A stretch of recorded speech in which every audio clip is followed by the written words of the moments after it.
The lamp smiled. "I wonder why you're smiling," I asked. "Because of the simplicity of mankind, unaware of the treasure buried beneath the rocky desert, chasing an illusionary dream of wealth," came the reply. "I knew you'd have a story tonight," I said. He said to me, "Then listen," and began like this. Many years ago, in a remote village, a peasant man endured the hardship of life. From dawn till sunset, he worked tirelessly. By nightfall, he had nothing to eat but a piece of bread and a sip of water. Consequently, every night he lamented and sighed, laying his head on the pillow in hopes of finding a treasure that would untie the knot of his troubles. Until one year a drought hit the village, and the man, who had never thought of any work other than farming, found himself short-handed everywhere.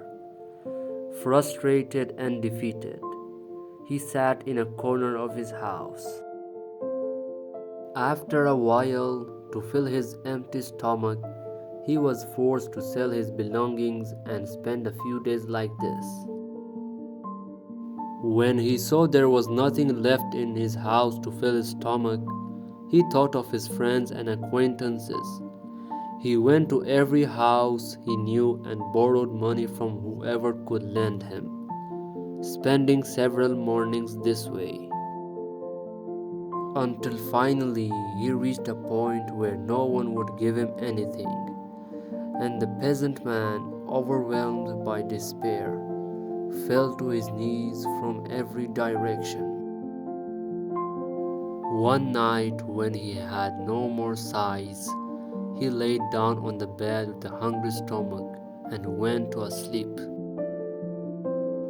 In the middle of the night, a man appeared in his dreams and said, "If you want your problem to be solved, get up and go to a certain town. When you reach the first mosque, perform a prayer. Then go to a house adjacent to the mosque and split open the ceiling. There you will find a treasure that will untie your knot." The man woke up from his dream. He thought to himself, "Perhaps the reason for this dream was my hunger and dire need." Therefore, he dismissed the dream and paid no attention to it.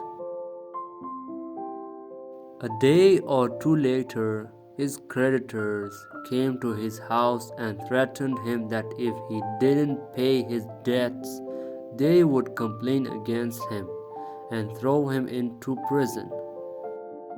The peasant man pleaded with them and begged for a few days' grace, promising to pay off their debts within a few days.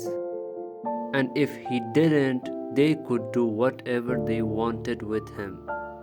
The creditors left, and he thought about what to do. He had no hope in anything or anyone.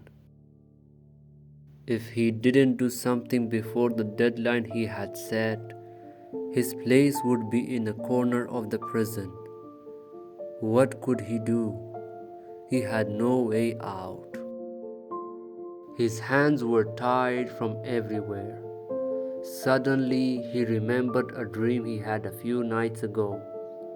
After thinking for a while, he said to himself, "Since I have no way out and my situation cannot get any worse than it is, it's better to seize this last opportunity I have and go to the city the man mentioned.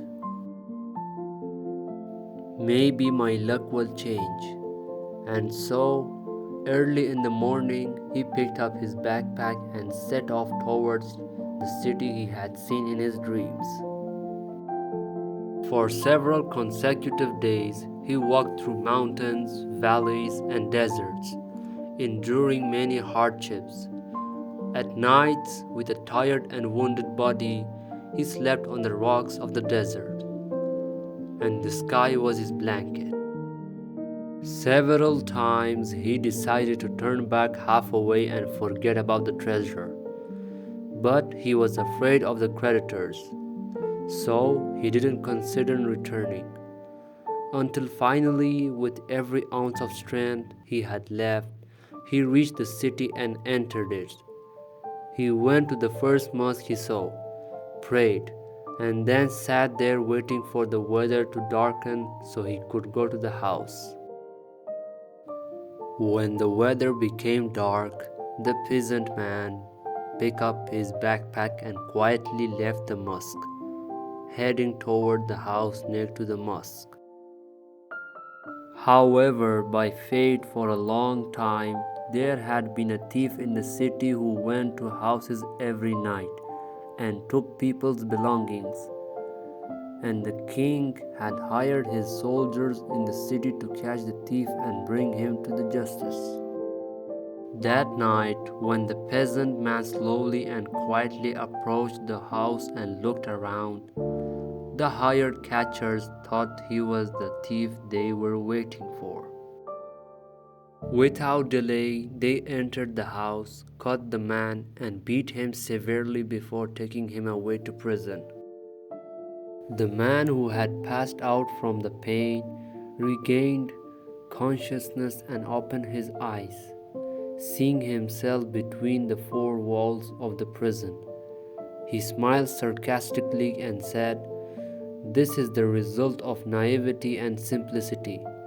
As long as I am not fooled by empty talks, I will be fine." He was still lost in thought when the prison door opened, and the soldier came in and said, "Hey you, the work you've done is bad. You've sent many people to their graves. You have plundered their belongings. You must have thought that one day you will fall into the trap. In any case, it's better to tell us the location of the stolen goods as soon as possible and lighten your crime. Otherwise, tomorrow you will be facing the gallows."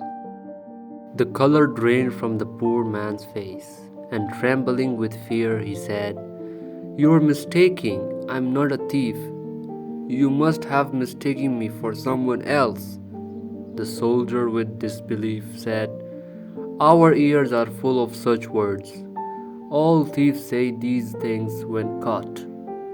Rest assured, you can't fool us. So you better speak up and tell the truth." The peasant man tried his best to convince them that he was not the thief. But they didn't listen to him, and in the end, those weary of the peasant's sincerity abandoned him and left. The next day, the soldier came to the prison again, hoping to extract some information forcefully or through intimidation from the man. At first, they behaved gently, but when they saw it was no use, they said, "Oh, fortunate man, why aren't you thinking of yourself? What good does it do you to keep silent about what you've stolen? If you don't tell us where you've hidden them, tomorrow you will either be whipped or rot here." The next day, soldiers came to the prison again, hoping to extract some information forcefully or through intimidation from the man. The man, whose body was already bruised, cried out, "How dare you talk to me like that? I swear I haven't stolen anything. Until that night, I haven't even set foot in your city. The pain I'm feeling is enough for me. You don't need to rub salt into my wounds anymore." Seeing the man's condition, the soldier pondered for a moment and then asked, "Let's see, if you are really not a thief, then why did you silently enter that house that night? What were you doing there?" The man sighed and said, "Honestly, whatever I endure, I can bear it. But when I am fooled by my own heart, it's unbearable. I am a poor and a miserable man who lives in a certain village. I've been without food for some time now. And a few nights ago, a man in my dreams told me to come here, split open the ceiling of that house, and take the treasure hidden there to fix my life. I was deceived and forced to come here. That's the whole story, and now, instead of the treasure, suffering has befallen me. The soldier, with regret, shook his head and said, "Truly, you are a simple minded man. Does any wise person abandon their city and homeland for the sake of a stray dream in alleys and desert?" And the peasant man replied, "If someone is like me who has no other way out, they will do anything and fall for any word. Don't sprinkle salt on my wounds anymore." So what do you say about me? This person has been came more than 100 times into my dreams saying about treasure in other towns. But I am not a fool like you to abandon my city or town and go in search of a treasure. The peasant man had lowered his head and said nothing. The soldier tapped him on the shoulder and said, get up, go back to your village. Forget about dreams and illusions." The man, without saying a word, picked up his backpack and left the prison. As he was leaving the prison, he muttered under his breath, "If you were in my shoes, with a hungry stomach and a creditors knocking on your door, you would tread on reason too." The soldier didn't hear his words, and the man continued on his way, leaving the city. He walked for several days until he reached his village. When he approached his village, he remembered the soldier's words. When he paid attention, he saw that the signs the soldier had seen in his dreams were exactly the signs of his own village, even his own windmill. As he thought, he passed through the alleys of the village and reached his own house. Once again, he remembered the dream and the signs. The peasant's house was the same house the soldier had seen signs of in his dreams. He entered the courtyard of the house and saw that opposite the porch of his house was a garden, and in the garden there was 2 cherry trees. At first, he was surprised that he had not noticed what he had in his house, and then, realizing how accurately the soldier knew the signs of his house, he was astonished. He said to himself, "The soldier has never came to my village or my house before. So how did he know the exact signs of my house? Perhaps there was some wisdom in that dream after all, and he who wished to satisfy himself with it couldn't escape from the story of the soldier's dream." He said to himself again, "After enduring so much hardship and toil, digging a garden is nothing." Without delay, he picked up his shovel and went to the garden. The man dug the garden and brought out a pickaxe. Just as he heard from the soldier, he dug under the tree on the right corner. When he was starting to lose hope, his pickaxe hit something hard. Excitedly, he continued digging until he finally found the box. The man's legs trembled with excitement as he retrieved the box. There was no doubt left that in a few moments, he would be the owner of the most valuable and beautiful jewels in the world. His heart was pounding with anticipation, and sweat poured down his face. But when he opened the box, he felt as if cold water has been poured over his head. The box was empty. The man, his lips trembling with frustration, cursed his fate and sat down beside the box on the ground. After a while, he stood up again and searched inside the box. He couldn't believe that not even a single coin was found in the box. This time, when he searched inside the box, he had touched a piece of paper. With frustration, he pulled out the paper and glanced at it.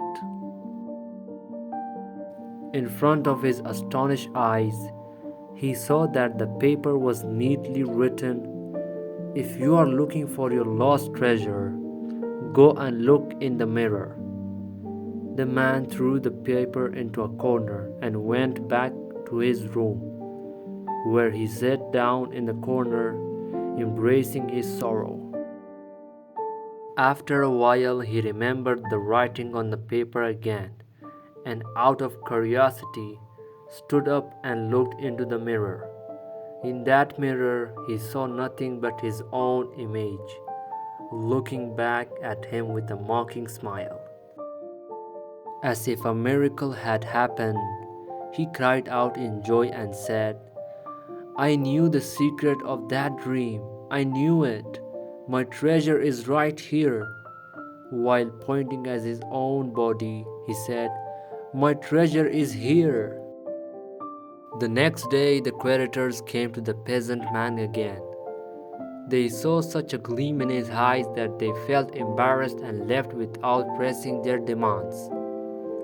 The peasant gradually managed to gather money through hard work and paid off all his debts. The lamp smiled contentedly and went to sleep, and I spent the night pondering, what if all people one day found a treasure hidden in their own gardens? Thanks for watching this video. How was the story? If you like the story, please hit this like and subscribe button. See you in the next video.